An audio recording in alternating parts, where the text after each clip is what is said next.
वीर्यं करवावहै तेजस्विनावधीतमस्तु मा विद्विषावहै। ॐ शान्ति शान्ति शान्तिः। हरिः ॐ। Let there be peace, harmony and understanding in all of us. Om, peace, peace, peace.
So the subject is Mahavakyas, 4 great statements in Vedanta.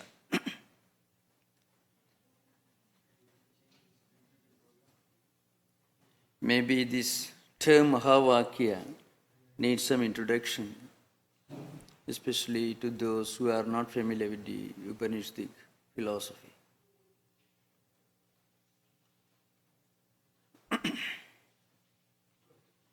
So once we get an idea of this Mahavakya, we will understand how profound and how relevant it is to our times.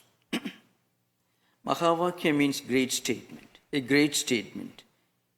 It need not necessarily be in the form of a full sentence. It could sometimes be in the form of a phrase or just a few words put together.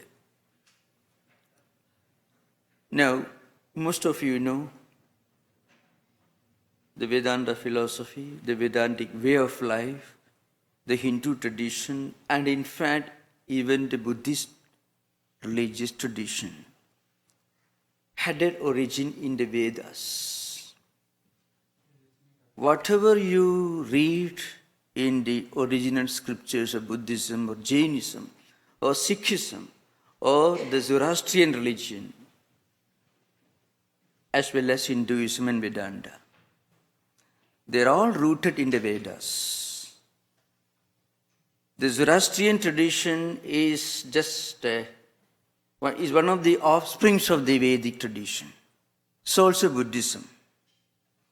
Buddhism is nothing but a humanistic interpretation of the Vedic way of life, the Vedic philosophy. So also Sikhism, all these different traditions. Most of the religious traditions that had their origin in Asia are rooted in the Vedic heritage. And you know there are 4 Vedas: Rig Veda, Yajur Veda, Sama Veda and Atharva Veda. These are the 4 Vedic literature. Even if you read the original canon of the Zoroastrian religion, even the language is very close to the language of the Rig Vedas. Any person who knows Sanskrit very well, the old Sanskrit, will understand much of what is written in the Zoroastrian tradition. Now these 4 Vedas have 4 great statements which constitute the very foundation of Vedanta philosophy and Vedantic heritage. Today, if you are talking about interspirituality or this concept, I am not religious but spiritual,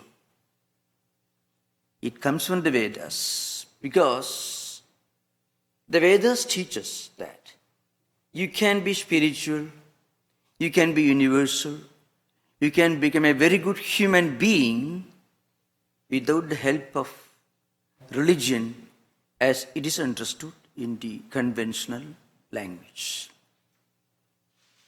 I don't think there is any spiritual tradition which tells you that if you are a good human being, if you are compassionate, if you are pure in heart, if your actions are unselfish, if you look upon your fellow human beings with love and compassion, then God is not very particular that you should accept Him.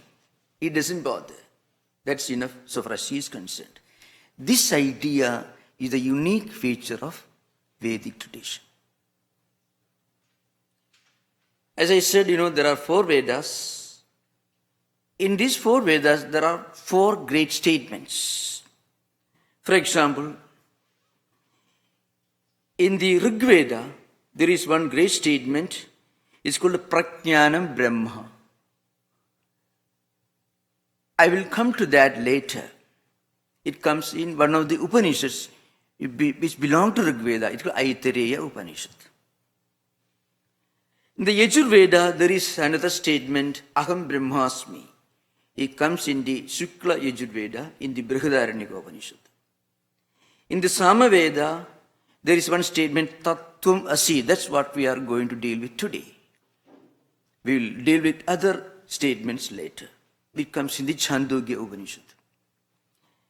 Then there is Atharva Veda, where is Ayam Atma Brahma, which comes in the Mandukya Upanishad. Now, what do these statements tell us? It doesn't say anything about God, creation. It tells us what we are and what the absolute universal truth is. Of these 4 statements, it's very interesting. The first statement in the order of spiritual evolution is Tattwamasi.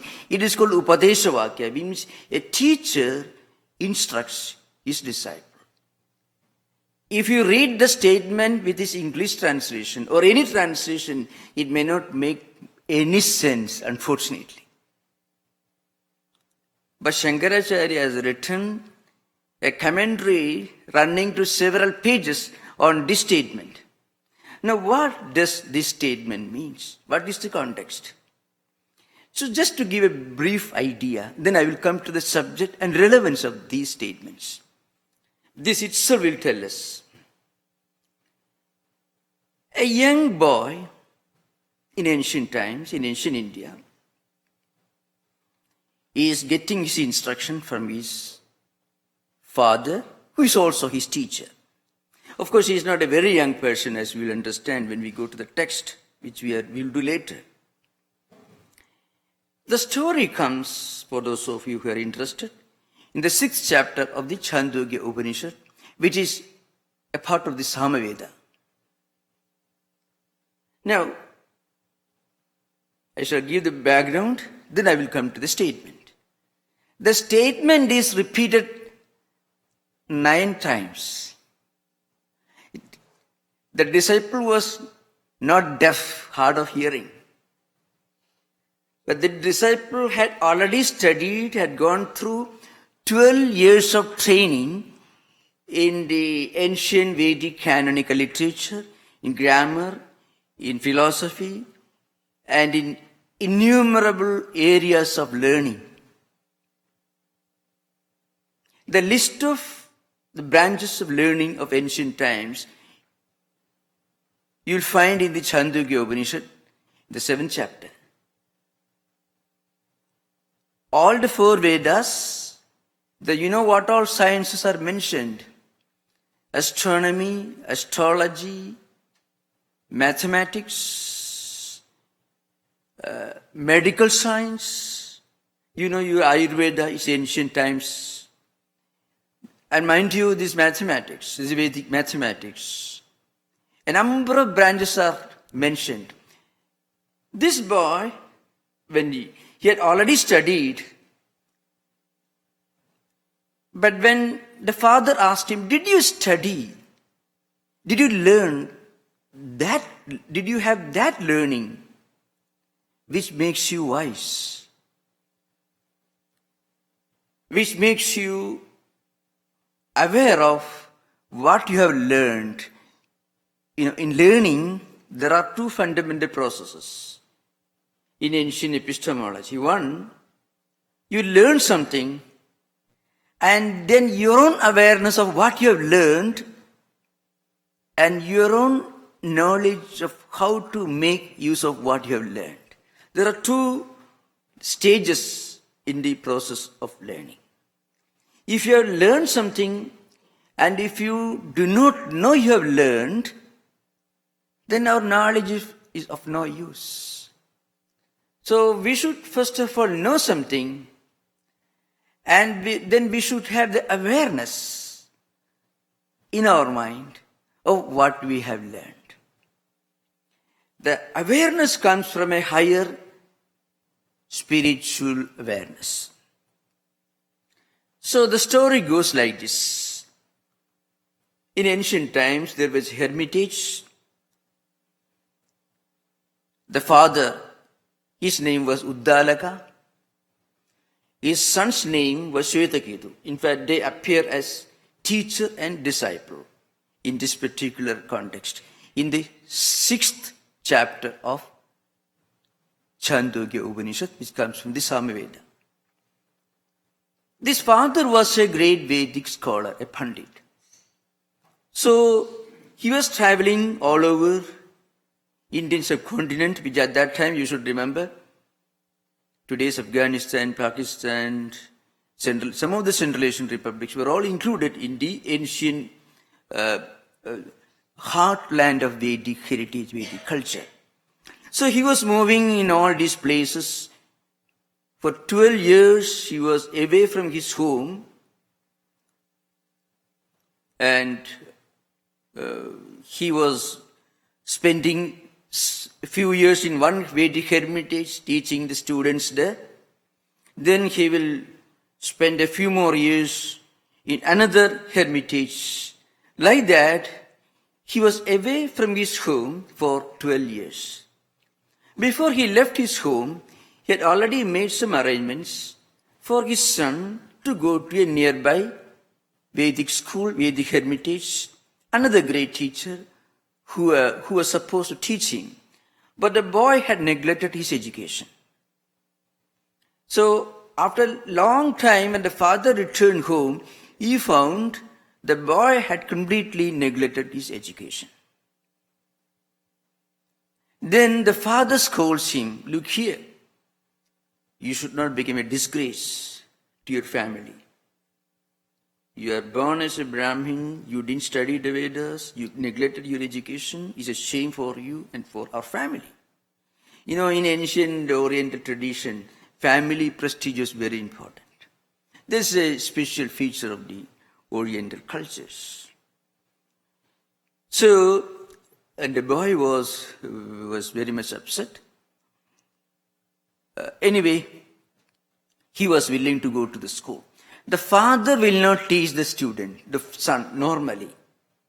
Maybe some initial education, because if the father teaches his own son throughout, one problem is, if the son becomes negligent or lazy, he may not punish him properly.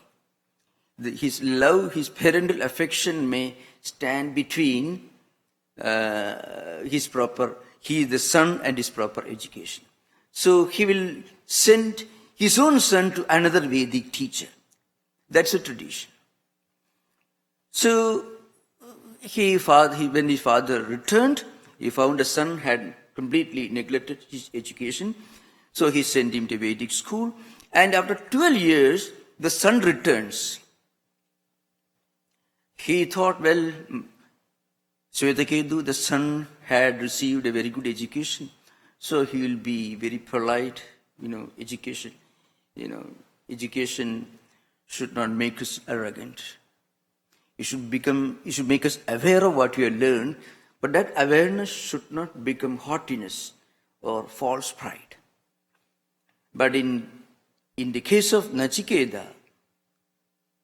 Swetaketu, in this story, Swetaketu, the father found that Swetaketu, his son, had become very haughty and proud of his learning. False pride. So father wants to bring some wisdom into his heart, in his mind. What makes you so haughty and proud? Have you learned that learning? Did you have that learning which really makes you wise? There is some kind of learning that we can have from a university. But university can make us monsters. University also can make us saints, sages. The university can produce an Aristotle.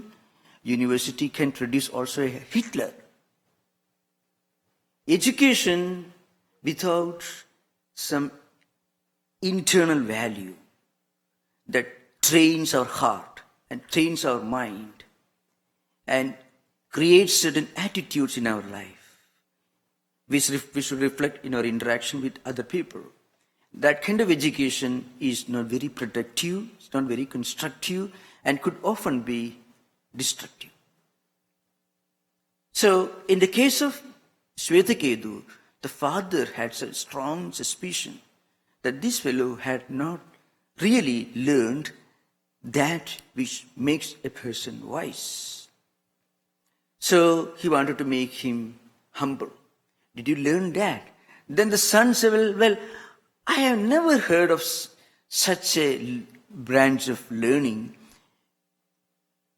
which makes a person wise, by knowing which the unknown becomes known, by knowing which the unheard becomes heard, by knowing which all other learning becomes productive. The son said, well, I have never even heard of that. And interestingly, if you go to the text, you find he says, well, maybe my teachers also did not know about it. Because I'm a very brilliant student. So, if my teachers did not teach me that, it means they also did not know. So Shankaracharya, in a mischievous way, puts an idea. He was afraid he will be sent back to the school. So he wanted to tell his father, my teachers also did not know. So don't bother to send me again to the school. So, but then the father tells him, look here, there is such a thing which makes you wise, which makes you aware of what you have learned, and which teaches you to make proper use of what you have learned for your good and for the good of others. And that knowledge is enshrined in this particular small statement. You find if a translation will not make any sense. Tat Tvam Asi. This is the statement. In this, I shall continue this class in another occasion, maybe on December 20th, the same lecture will continue. So I'm trying to give a full background. Later on we'll come to the text.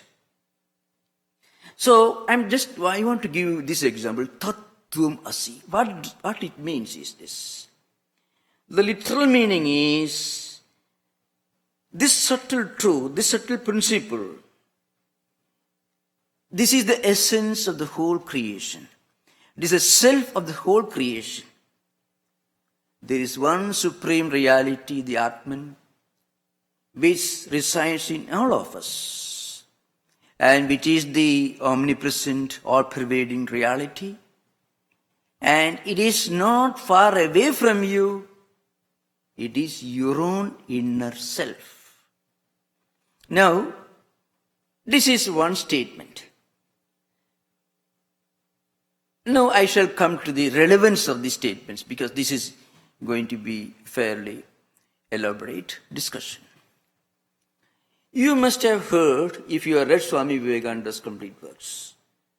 You know, Swami Vivekananda repeated again and again that I have never taught in the West, I have never taught anything other than the Upanishads. You know, right now there are 9 volumes available, 10th volume, of course, coming. And you can also read Gargi's 6 volumes. You can also read several other writings, lectures of Swami Vivekananda. Vivekananda repeats this statement again and again. I have never taught anything other than the Upanishads. And Upanishads means what? The whole of Upanishads, the meaning, the messages are all condensed in these 4 statements. I have just given you one of the statements. The full text is Saya Esha Anima Aidadatmi Midam Sarvam Tat Satyam Sa Atma Tattwamasi Shvetaketu. The first instruction, it comes in the 9th Brahmana of the 6th chapter, and it continues all the way to 16th Brahmana. Total, every time, whenever the father repeated this instruction, the son requested his father, please teach me again, please teach me again. Bhuya eva mam vijñāpayatu. Please repeat this statement again. So the father repeats this instruction. First statement, then 8 repetitions, total 9 instructions. Now, Vivekananda says, I have not taught anything except the Upanishads. If you read the Chicago addresses, if you read Inspired Talks, if you read the written presentations of Swamiji's lectures in Oakland, in the Unitarian Church, or in the Thousand Island Park, anywhere in America or England or Europe or in India, Swamiji says he has not taught anything but the Upanishads. Which means he did not teach anything other than the essence of these 4 great statements, Mahavakyas. And what do they contain? As I said earlier, it tells you one truth. God is not a person who creates this world and sits outside of you. God, in His essence, resides in our hearts and in the hearts of everyone, everything in this world. So the creation, existence, humanity is one. The whole human society is one spiritual family. You can realize this inner spiritual reality either by practicing unselfish action, whether you're working in the office, in your home, in the university, whatever may be your job. All these activities, all these physical, intellectual, mental activities can be converted into a spiritual practice. And if you do that, the God that is sitting, residing within our hearts will start manifesting. And our actions, our thoughts, our attitudes will become godly, divine. So, you can do this not only through unselfish action, karma yoga, but also by controlling your mind, or through philosophical analysis, or as we do in the popular monotheistic religions, by going to a church or a temple or a Buddhist temple or anywhere, or Jewish temple, anywhere, and praying to God. So all these activities will help us to experience the presence of the divine reality within us. Once we do that, then we will look upon the whole humanity as one spiritual family. This is the essence of all the four Mahavakyas that we are going to deal with again and again. And as I said earlier, Swami Vivekananda said that I have not taught you anything but the Upanishads. Why did he choose to teach the Upanishads? Why did he choose to teach this particular spiritual ideal? You know, when Vivekananda came to this country, as you know, the first lecture was in 1893, September 11. The Parliament of Religion. Now, what was the intellectual, the cultural landscape of Europe or America in the later half of 19th century? The world had seen enough of organized religions. The world has had enough of some kind of fanatical belief in God, and our way of practicing our religion. And the world was tired of listening to this kind of religion. Not that these religions were wrong, they were right. But the way they were understood, the way they were interpreted, humanity had enough of it.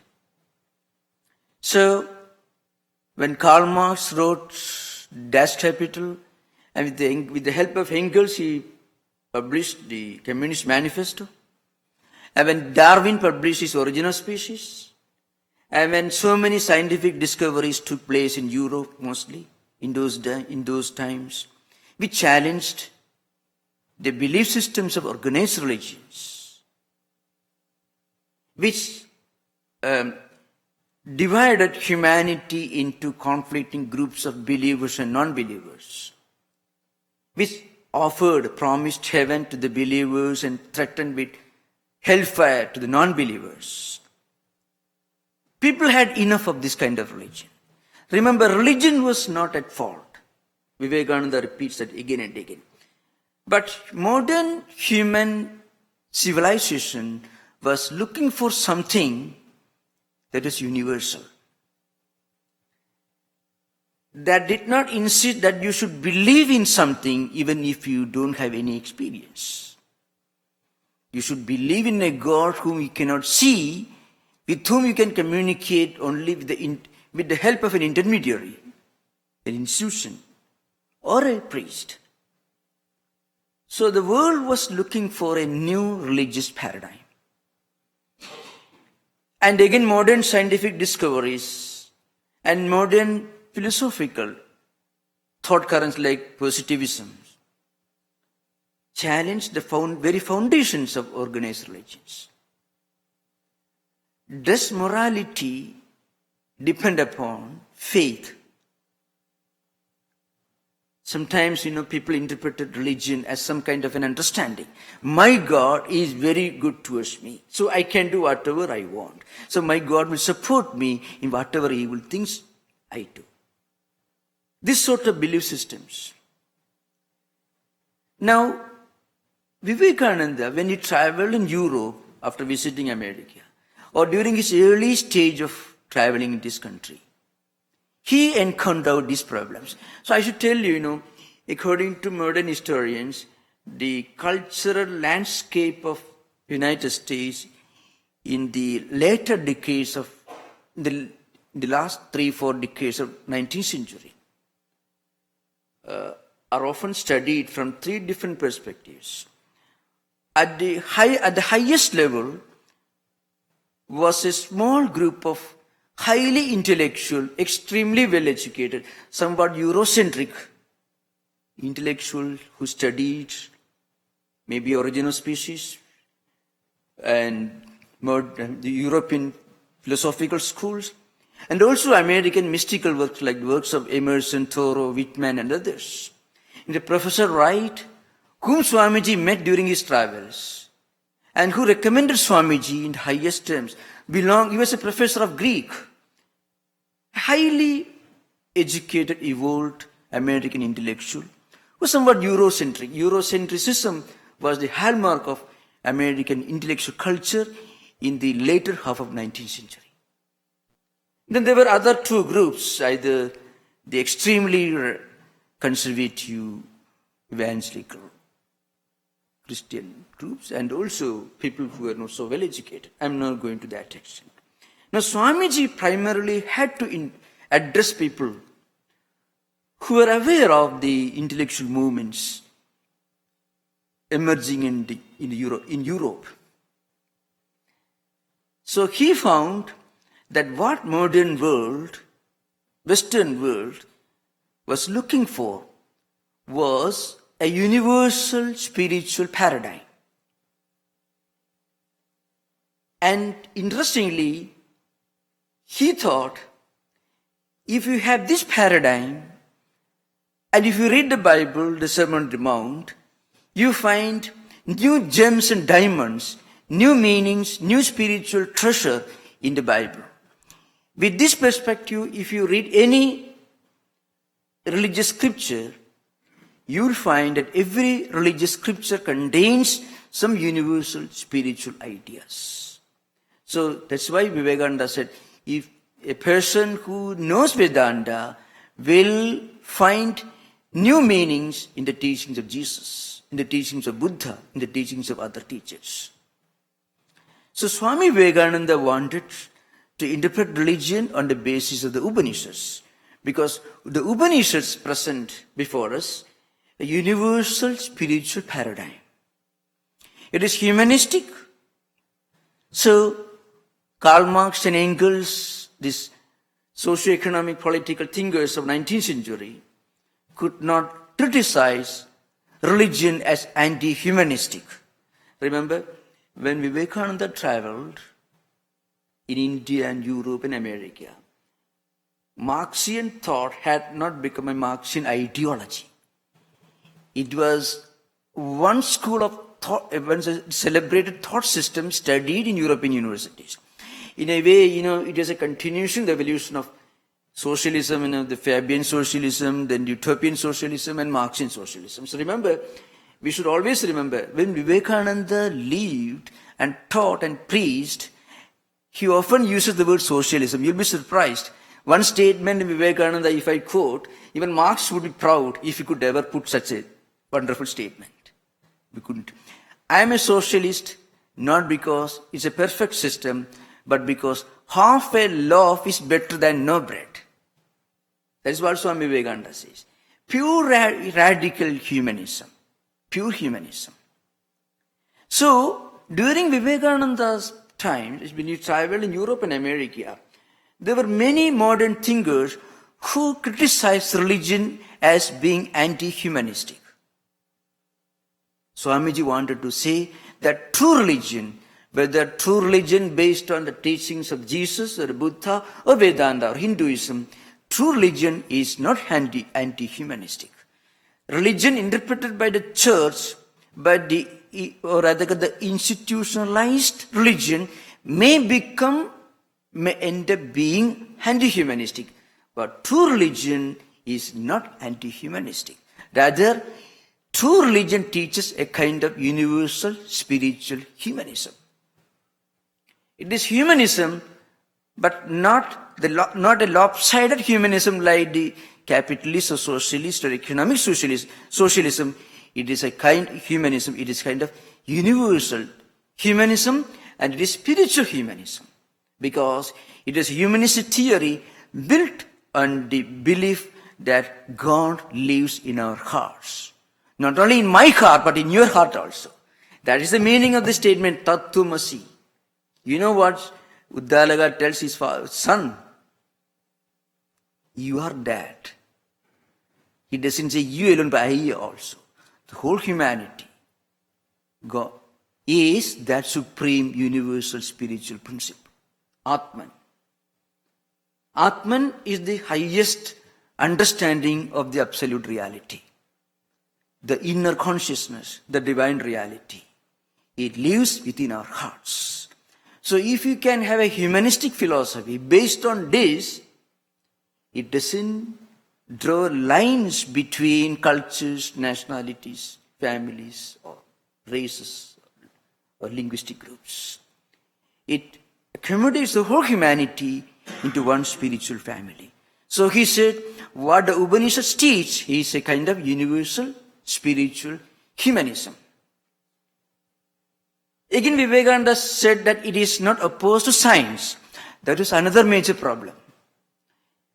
With the publication of The Origin of Species, many agnostics and atheists and even believers started criticizing the Genesis, the biblical Genesis.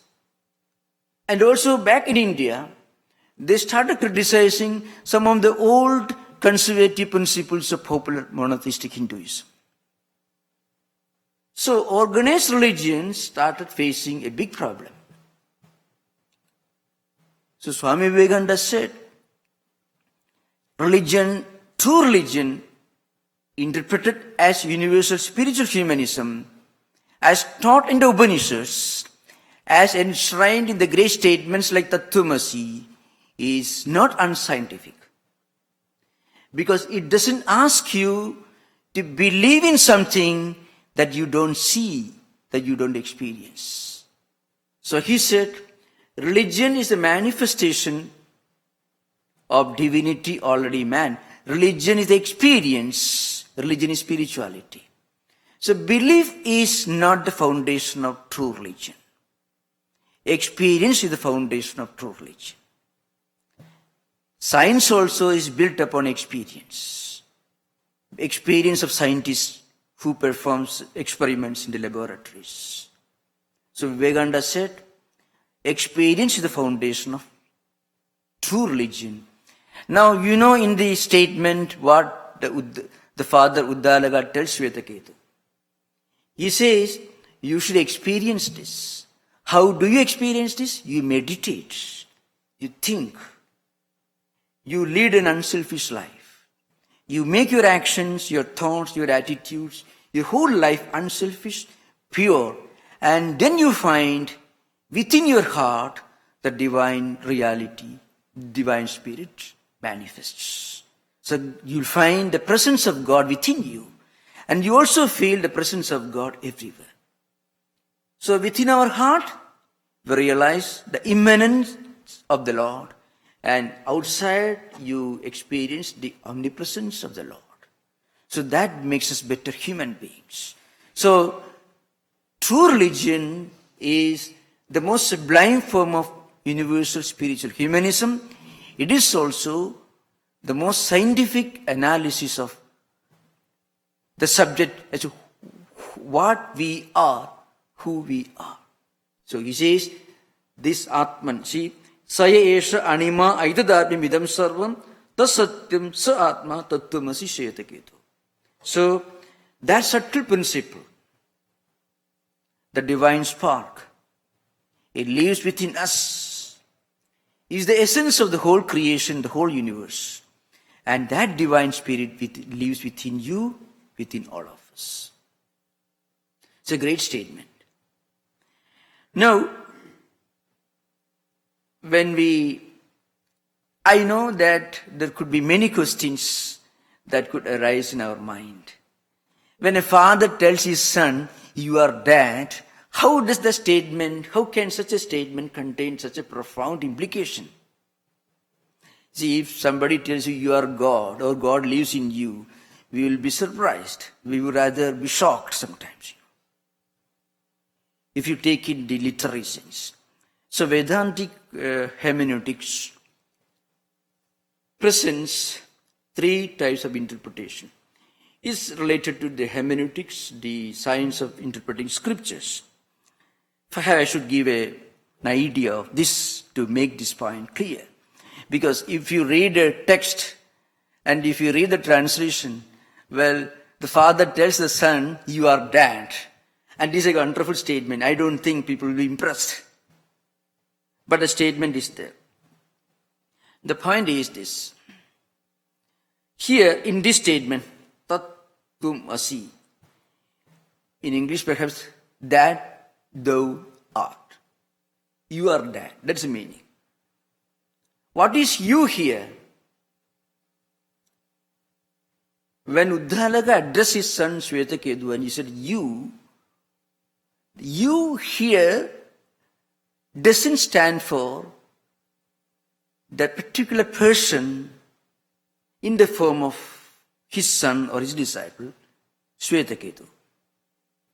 That you here stands for not the human being, not the body embodiment, but the divine spark present in you. So, if we look upon ourselves, what are we after all? From an external point of view, empirical point of view, we can say I'm this body. Or maybe when I read a book and I say this is a wonderful book, we can say I am the intellect. If I feel hungry and thirsty, if I'm angry, I can say I'm the mind. So, depending upon the context, we interpret ourselves from different angles, from different perspectives. But who is the real I? The real I, according to Vedanta, is the immanent, the inner resident, the Atman, the consciousness that is residing within us. It manifests through this psychophysical mechanism, which is constituted by this complex body, mind and intellect. But behind and beyond these empirical, physical, intellectual, psychological dimensions, there's a spiritual dimension of the real I, and that spiritual dimension is the consciousness, the Atman, the self, capital letter, yes, self, that resides in us. So, the Father says, you here, not the son, the physical body, but the Atman residing in you is that reality that we are talking about. A long discussion takes place before this statement is made. At the end of a long discussion of this self, of this Atman, this discussion will come to that later through different examples.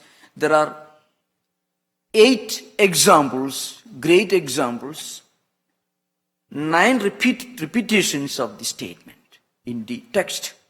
We will come to that later. But I want to give this meaning. So, according to the hermeneutics involved in interpreting the scriptures, the meaning of you is not a human being, but rather the divine spark that is the real essence of the real I. That Atman is the universal, all-pervading, immanent, transcendental reality. That is one. And that exists everywhere. That is all-pervading. So, the literal meaning of the statement is not taken. The implied meaning is taken. So, if you read the book, you find Lakshyartham means the real implied meaning. The real meaning, the implied meaning, the true implication is the you is the Atman, the self, the immanent self-consciousness residing in all of us. The literal meaning could be a human being, body, mind, complexion, so on. So, it is called Lakshanavritti. This particular method of analysis is called Lakshanavritti. Of course, those who know more about it, you can ask me later. You can ask questions on this when we are in the class here. So that's so manantaro aparadhe mukhyasya abarigrahe jate mukhya vina kruderthe ya vritti saiva lakshanavritti. This is a particular kind of hermeneutical method by which the literal meaning, which is really irrelevant, is removed, and the true meaning, the implication, the implied meaning is taken up. This is how the Vedanta, these four Vedas, explain these great statements. Now, coming to the next. I'm just giving a bird view in today's class. When a disciple, when a student listens to this great instruction, what does he do? He should not go and sleep. Oh, I am God, fine. He'll be very happy. No. It is the instruction is not that you are God. The instruction is simple. The true essence of God, the divine reality that is all-pervading, the immanent, the transcendental reality, that spiritual reality is present in you. That's the meaning. We should not mistake that the father tells the son, you are God. No. The father only tells the son, look here, you have studied all the scriptures, all the wonderful branches of learning. But that has not made you a wise person, spiritual wisdom. Information can give you knowledge. Knowledge and information should become wisdom to be really fruitful in our life. That wisdom comes out of a kind of inner experience. Wisdom is the spiritual dimension of information and knowledge. Informations could be disconnected bits, information, different things. When you organize this information, we call it knowledge. When we evolve still further, we become wise, because at that stage, we'll be able to make proper use of this knowledge and to avoid making improper use of the same. So, when a teacher tells this, the student starts his spiritual practice. You should meditate. You should practice internal purity. You should practice purity, unselfishness, all humanness, compassion, all these qualities in his actions, in his thoughts, in his attitudes. And then he should go through a process of spiritual preparedness. He should become fit for this experience. Right now, it is only a theoretical knowledge. The theoretical knowledge should become experience. Because we go through these 4 levels of evolution. First, in spiritual life. First, we start with rituals, belief systems. We go to pray. We read scriptures. That is great. And then we get some convictions with philosophy. And then we get a glimpse of the higher truth. And finally, we ourselves should have an experience of this truth. Now, when we reach the experience dimension, then religion becomes spirituality. So spirituality is not an empty doctrine. Sometimes in modern times, I have some encounter with some great exponents of this particular motto, I am spiritual, not religious. So very often when people say that, it only means, well, I am not willing to go through the disciplines required for a religious person. So if you are a religious person, you have to go to church, you have to pray, at least you have to show some external discipline. But if you sit in your home and say, well, I am spiritual, with a great sense of pride in her words, that doesn't make us spiritual. Spirituality goes beyond religion. It is not rejection of religion.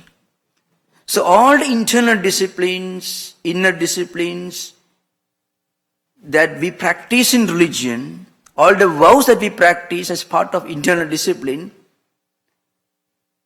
we must know in the proper sense of the term. And then when we practice unselfishness, purity, inner purity, in our action, words and thoughts, when we spiritualize our whole life, our actions, our thought currents, then only we become spiritual. Not just by believing that we are spiritual, we don't become spiritual. The way where I believe in Kant, so you may be called a Kantian.